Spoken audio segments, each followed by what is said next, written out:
అందరికీ నమస్కారం. నా పేరు Anil Kumar Yadav Deshmukh. Welcome to our YouTube channel చలో పిఠాపురం. ఇది నేను ఎప్పుడో ఒక నెల కిందట చేయాల్సిన వీడియో, కానీ నిన్న పవన్ కళ్యాణ్ గారి నామినేషన్ కూడా పూర్తయింది. ఆ నామినేషన్కి వచ్చిన స్ట్రెంత్ చూస్తూ ఉంటే వీళ్ళంతా నామినేషన్ వేయడానికి వస్తారా, లేకపోతే పవన్ కళ్యాణ్ గారు విక్టరీ సాధించిన తర్వాత సెలబ్రేట్ చేయడానికి వస్తున్న క్రౌడ్ అనేది అర్థం కాదు. నియర్లీ అబోవ్ 50,000 క్రౌడ్ అట. కొంతమంది ఏమో 1,00,000 మంది కూడా అంటున్నారు. దగ్గర 1,00,000 మంది ఇంచుమించుకు వచ్చిళ్ళు అంటున్నారు. బట్ మనం ఎప్పుడు మన డప్పు మనం కొట్టుకోకూడదు కాబట్టి మనం తక్కువలోనే ఉందాం. సరే, మినిమం ఓ 50,000 అనుకుందాం. బట్ 50,000 అయినా కూడా మాటలా. ఒక అభ్యర్థి నామినేషన్కి అంతమంది జనాలు పోవడం అంటే అసలు one of the biggest nomination crowd అన్నమాట. నాకు తెలిసినంతవరకు ఎక్కడ కూడా ఇంతమంది జనాలు ఓ సీఎంకి కూడా పోతారా ఇంత క్రౌడు? ఏమో, అది ₹1 ఇవ్వకుండా మేబీ పోవచ్చు, కానీ డబ్బులు ఇవ్వకుండా అయితే పోతారని నేను అనుకోవట్లా. ఇక్కడ మా తెలంగాణ నుంచి కూడా బోల్డ్ మంది వేళ్ళు. మరి చాలామంది నన్ను అడిగే క్వశ్చన్ ఏంటంటే, మరి నువ్వెందుకు పోవట్లేవు, నువ్వెప్పుడు పోతావు అని చెప్పి నా చుట్టుపక్కల వాళ్ళతో పాటుగా సోషల్ మీడియా నుంచి, ఇంకా చెప్పాలంటే వైసీపీ వాళ్ళ నుంచి కూడా నా ఇన్స్టా అకౌంట్కి మెసేజ్లు వస్తూ ఉన్నాయి. ఏంటి బ్రదర్, పవన్ కళ్యాణ్ పేరెత్తితే చొక్కాలు చించుకుంటావు కదా, మరి ఇప్పటివరకు ఇంకా పిఠాపురంలో అడిగే పెట్టలేదు, మీ దేవుడు నామినేషన్ కూడా పూర్తయిపోయింది, మరి నువ్వు ఎప్పుడు ఇంకా ప్రచారం చేస్తా, అది చేస్తాను, మొత్తం మాటల వరకైనా గ్రౌండ్లో దిగేది ఉందా లేదా అని చెప్పి కూడా వైసీపీ వాళ్ళు, జనసేన వాళ్ళు కూడా అడుగుతూ ఉన్నారు. వెళ్ళాలని నాకు లేదా, నాకు ఉండదా? బట్ సరైన ఎక్విప్మెంట్ నా దగ్గర లేకపోవడం ఒక్కటే దీనికి కారణం. అందువల్లే నేను ఇప్పటిదాకా ఆంధ్రాలో అడుగు పెట్టలేకపోయాను. ఎందుకంటే వెళ్ళినాం అన్నట్టుగా వెళ్తే అది నలుగురికి తెలియదు. మనం చెప్పే మాటలైనా, లేకపోతే ఇప్పుడు ఫర్ ఎగ్జాంపుల్ నేను నియోజకవర్గం అంతా తిరగలేను కాబట్టి నియోజకవర్గంలో ఒక దగ్గర ఒక 5-6 మండలాలు ఉంటాయి. 5-6 మండలాలని కవర్ చేయడం అంటే మామూలు విషయం కాదు కదా. అది ఒక నెల రోజులలో, వారం 10 రోజులలో ఎవ్వరు కవర్ చేయలేరు. అన్ని గ్రామాలు, ఒక్కొక్క మండలానికి సగటున 20 పైన గ్రామాలు ఉంటాయి. మనం 5 మండలాలు, జస్ట్ మండలానికి ఒక గ్రామం తిరిగినా కూడా ఆ ఒక గ్రామం ఇంపాక్ట్ అనేది మండలం మొత్తం మీద పడేలా చేయాలంటే ఆ గ్రామంలో జరిగిన దాన్ని మండల్ లెవెల్లో మనం పబ్లిసిటీ చేయాలి. చేసినప్పుడే రియాలిటీ తెలిసిద్ది. మనం మాట్లాడే మాటలు కేవలం నీకు నాకు మధ్యలో జరిగిన సంభాషణలా ఉండకూడదు. మొత్తం ఆ మండలం మొత్తానికి నాకు జరిగిన కన్వర్జేషన్లా ఉండాలి.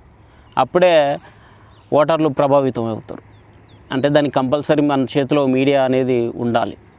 సో ఆ మీడియా లాగా మనం వెళ్ళాలి అని చెప్పి నేను అనుకున్నాను. కానీ ఎక్విప్మెంట్, కెమెరా కానీ, దానికి సంబంధించిన మైకులు కానీ, ఆ కెమెరాలో షూట్ చేసిన దాన్ని అప్లోడ్ పెట్టాలంటే ఒక ల్యాప్టాప్ తీసుకోవాలి, అందులో పెట్టాలి. ఇదంతా చాలా ఎక్స్పెన్సివ్, చాలా ఖర్చుతో కూడుకుంది. కెమెరా ఒకటి దగ్గర 45,000 రూపాయలు చెప్తున్నారు. దానికి వాడే మైకులు వచ్చి 2 కలిపి, అంటే 2 మైకులు, ఒకటి ఆపోజిట్ వాళ్ళకి, ఒకటి మనకు, ఆ మైకులు వచ్చి 27,000 చెప్తున్నారు. ఇక ల్యాప్టాప్ అయితే 70,000 ఉంటుందంట. ఇక్కడ అంటే మనం మొబైల్లో షూట్ చేస్తున్నాం, వీడియోలు అప్లోడ్ పెడుతున్నాం, టకా ఏముంది, జియోడు ఫ్రీ డేటా ఇచ్చిండు. ఇంకా వైఫై ఒకటి ఫిట్ చేసుకుంటే ఏమో నెలకు, సంవత్సరానికి 8,000 రూపాయలు 9,000 రూపాయలు పే చేస్తే చాలు, ఫ్రీ, అన్లిమిటెడ్గా అప్లోడ్ పెట్టేయచ్చు, అన్లిమిటెడ్గా డౌన్లోడ్ కొట్టేసుకోవచ్చు. మొబైల్లో షూట్ చేయడం, యూట్యూబ్లో డైరెక్ట్ యాప్లో అప్లోడ్ పెట్టేయడం. బట్ అక్కడ అలా ఉండదు కదా. అక్కడ మొబైల్తో షూట్ చేయలేము, మొబైల్తో మనం మాట్లాడలేము. ఇది మైక్లో స్టాండ్లో పెట్టినాం కాబట్టి బొమ్మ అటు ఇటు కదలట్లేదు కాబట్టి, ఫ్రంట్ కెమెరా కాబట్టి ఫోకస్ కరెక్ట్గా ఉంది. ఇప్పుడు నేను మాట్లాడేటప్పుడు కెమెరా లాగా వస్తుంది అంటే కెమెరా యాంగిల్ పెట్టినాం, తర్వాత దాన్ని ముట్టుకోవట్లా, నేను కూడా ఫ్రేమ్లోకి వెళ్ళి పక్కకి ఎక్కడ జరగట్లా. కానీ మనం పబ్లిక్లోకి వెళ్ళిన తర్వాత బ్యాక్ కెమెరా యూజ్ చేయాలి, ఫ్రంట్ కెమెరా మనం వాడలేం కాబట్టి మనం కదులుతూ ఉంటాం, మన ముందున్న జనాలు కదులుతూ ఉంటారు కాబట్టి ఫోకస్ మిస్ అవుతూ ఉంటాయి. సో బాగా డిస్టర్బెన్స్ అవుతూ ఉంటుంది. కాబట్టి అక్కడికి వెళ్ళాలి, ప్రచారం చేయాలంటే కంపల్సరీ మస్ట్ అండ్ షుడ్గా కెమెరా కావాలి. దానివల్ల అంత ఎక్స్పెన్సివ్గా ఉంది కాబట్టి మనకు చేత కాలే. చాలా ట్రై చేసినాం, బట్ ఎక్కడ వర్కౌట్ కావట్లే. కాబట్టి ఇవన్నీ చెప్పకూడదు అనుకున్నాను, కానీ ఏముంది, అది ఈఎంఐలో పెట్టి తీసుకోవాలని చెప్పి ఆలోచన వచ్చింది. మరి అది ఎంతవరకు సక్సెస్ అవుతుంది అనేది చూడాలి ఇవాళ రేపట్లో. కనీసం వారం రోజులైనా నేను అక్కడ పిఠాపురం వెళ్ళి అక్కడ ఒక వారం రోజులంటే కనీసం 7 రోజులకి 7 గ్రామాలైనా తిరిగితే చాలు. ఎందుకంటే ఒక ఊరికి కనీసం 1000 మంది ఓటర్లు ఉంటారు. 5000 మందిని కలిసిన నేరుగా నాకు కొంచెం హ్యాపీగా ఉంటుంది. వాళ్ళ తీరు ఎట్లా ఉంది, వాళ్ళ మాట తీరు ఎట్లా ఉంది, వాళ్ళు నేరుగా చూస్తే వాళ్ళ కాన్ఫిడెంట్ లెవెల్ ఎట్లా ఉంది, వాళ్ళు ఎటైపు ఓట్లు ఎత్తారు, వాళ్ళు ఎంతమందిని ప్రభావితం చేయగలుగుతారు అనేది నేరుగా మీ అందరికీ చూపించాలి. అక్కడికి నేను లైవ్లో వెళ్ళి వాళ్ళతో మాట్లాడుతూ దాన్ని మొత్తం 2 స్టేట్లకు షేర్ చేయాలనే ఆశ నాకు ఉంది. కానీ సరైన ఎక్విప్మెంట్ లేదు మన దగ్గర. బట్ నేను మళ్ళీ దాని గురించి హెల్ప్ అడగదలుచుకోలేదు. ఎందుకంటే ఆల్రెడీ నేను స్టూడియో కోసం రైజ్ చేసిన ఫండే ఇంకా ఇంకో నెల పడుతుంది అది అయిపోయే వరకు. సో ఇంకా నాకు అంత డేరింగ్ అంత ధైర్యం కూడా లేదు నాకు. ఇప్పుడు చేసిన అది అవుతుంది అన్న నమ్మకం నాకు లేదు. కాబట్టి అందుకే నేను దాని గురించి ఇంకెక్కడ మాట్లాడలేదు. వచ్చిన వరకే సరే అంతే. ఏమంటాం, ఎంతో కొంత సాయం అందింది, ఆ తృప్తి నాకు ఉంది. దానివల్ల అది స్టూడియో ప్లాన్ చేసుకున్నా. బట్ వచ్చింది సరిపోదు కదా, చాలా ఖర్చు అవుతూ ఉంది. అనుకున్నది ఒకటి, అయ్యేది ఒకటి. నేను ఎక్స్పెక్ట్ చేసిన కంటే డబల్ అవుతూ ఉంది అక్కడ ఖర్చు. కాబట్టి ఇన్ని రోజులు టైం పట్టింది. లేకపోతే ఈ పాటికి ఎప్పుడో నేను స్టూడియోలో కూర్చొని మాట్లాడాల్సినవన్నీ. అవసరం అయితే మన ఇన్ఛార్జీలందరినీ నేను కాంటాక్ట్లోకి తీసుకొని జన్సన్ నుంచి ఇప్పుడు నేను ఎక్కువ మందిని ఎక్స్పెక్ట్ చేసిన 50-60 సీట్లు 70 సీట్లు వచ్చిన వాళ్ళందరినీ కవర్ చేసేంత శక్తి నాకు రావాలని చెప్పి కోరుకున్నా. సరే, అది మన అధినాయకుడి డిసిషన్. మనం ఇంకా దాన్ని బాధపడడం, ఆయన మీద కొంచెం ఏమంటారు, మనకున్న అసహనాన్ని డెఫినెట్గా వ్యక్తం చేస్తాం. చేయకుండా ఉండలేం, మనుషులం కదా. ఎమోషన్స్ ఎప్పటికప్పుడు తీర్చుకోవాలి, లేకపోతే బాగా కష్టమైపోతుంది.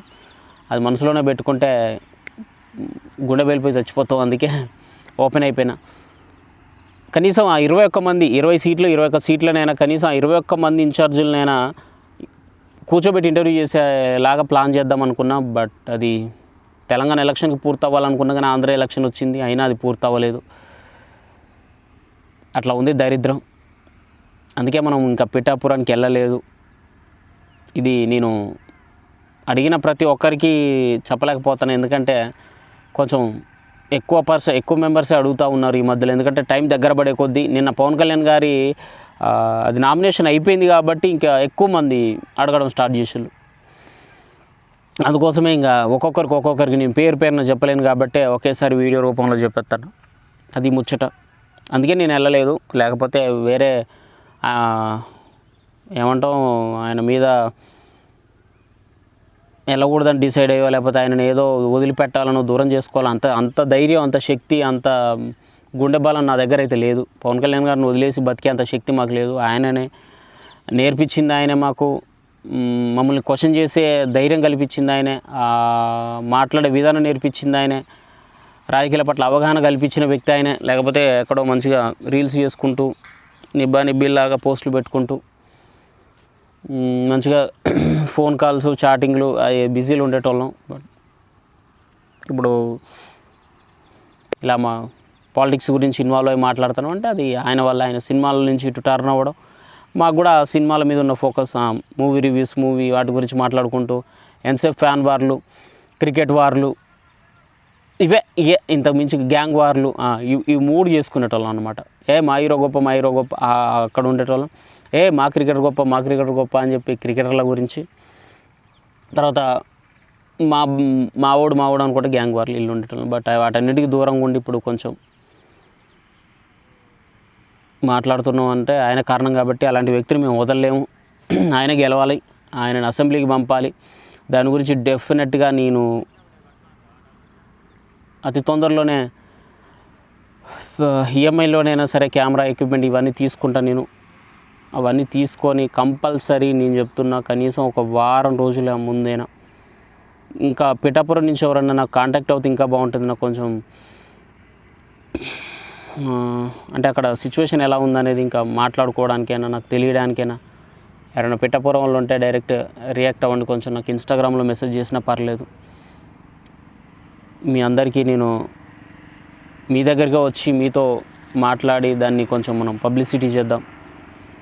ఎందుకు వైసీపీకి ఎందుకు వేయకూడదు, జనసేనకి ఎందుకు వేయాలి, ఈయనలో ఉన్న ప్రత్యేకత ఏంది, ఈయన వస్తే జరిగే మేలేంది, ఇదే ఎవరికైనా కావాల్సింది ఏంది. నాకు ఏ ఓటర్ అయినా సరే వాడే కావాలి కాదు, అటు రావడం వల్ల ఏం జరుగుతుంది, మనకేం జరుగుతుంది, మనకేం లబ్ధి జరుగుతుంది, మన నియోజకవర్గానికి ఏం లబ్ధి జరుగుతుంది, నా ఇంటికి ఏం మేలు జరుగుతుంది.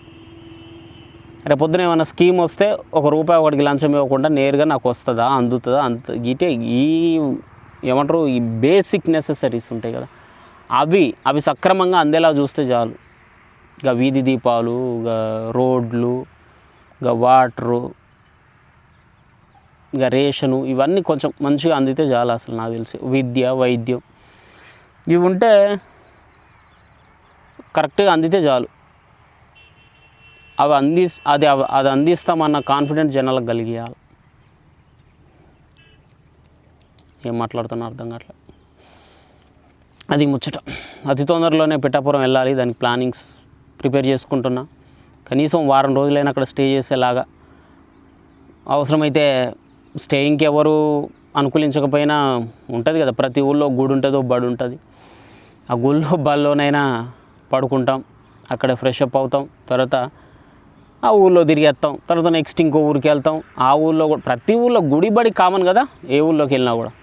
హాస్పిటల్స్ అంటే ఉండకపోవచ్చు, కానీ గుడి బడి మాత్రం కంపల్సరీ ఎక్కడైనా ఉంటుంది. సో ఆ గుళ్ళో బల్లో పడుకోవచ్చు హాయిగా. నెక్స్ట్ డే మార్నింగ్ సాయంత్రం ఆ ఊరు చూసుకొని మళ్ళీ వేరే ఊరికి షిఫ్ట్ అవ్వచ్చు. సో ఇది ప్లానింగ్. దీనికోసం పాపం నా కోసం తమ్ముడు సాయి బొబ్బిలి కూడా వైజాగ్ నుంచి ఎప్పుడన్నా నేను వస్తా పిఠాపురం అని చెప్పి వాడు కూడా ఎదురు చూస్తూ ఉన్నాడు. వెళ్దాం అతి తొందరలోనే. థ్యాంక్ యూ, జై హింద్.